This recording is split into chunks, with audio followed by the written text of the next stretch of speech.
It changed up the way that the lights worked on this. I didn't really like that these ones down here were always on and you couldn't really control them. So what I've ended up doing is changing it so that you have an always on interior light in here, as well as these little rock lights down underneath the bottom. There's two underneath the front, two along the sides, and then one on the back bumper. Those rock lights have an on-off switch, so you can turn them on separately or have them automatically come on with the interior light.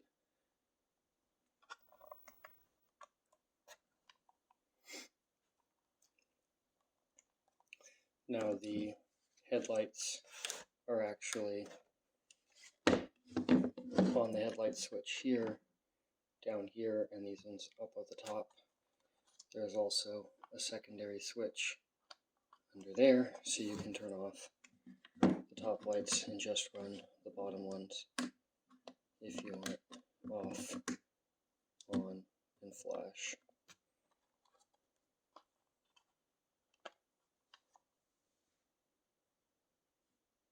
Now the headlights I've actually converted to turn signals.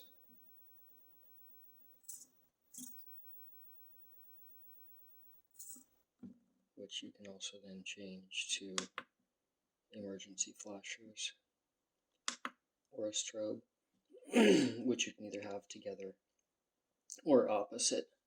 Easiest way to make them both go together is just turn off the remote and back on again. Now they're going to flash together, and then you can turn them on separately. You can turn it so no lights turn signals, emergency flashers, or flash.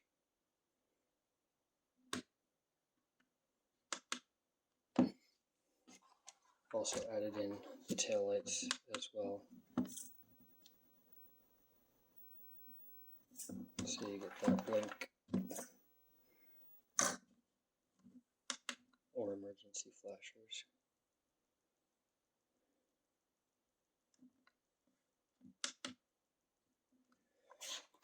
There's two lights inside, one up at the front and then one at the back, shining out the back. The upper bar here and these lights down here, I have a Y splitter that's kind of just shoved into the corner here, up out of the way.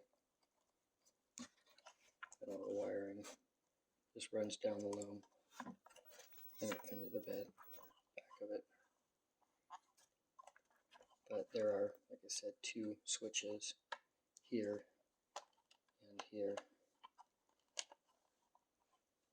so that you can turn all those lights off and just run the stock lights there for less power if you need to.